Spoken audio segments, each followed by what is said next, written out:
দেশি মোরগ রান্না হচ্ছে আলু দিয়ে, নতুন আলু দিয়ে রান্না করব। এখন অনেক রাত।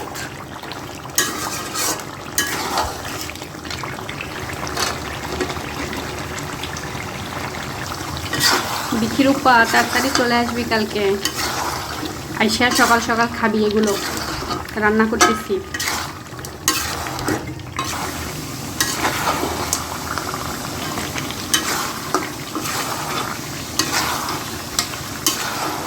দেশি মুরগির মতো স্বাদ আসলে অন্য কোনো মুরগিতেই হয় না।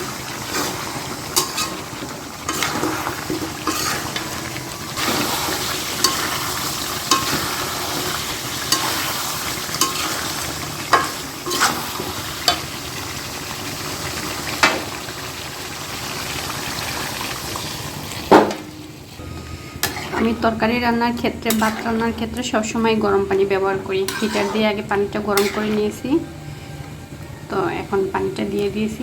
এটাতে তরকারি খেতেও যেমন স্বাদ হয়, তেমন গ্যাসও সাশ্রয় হয়।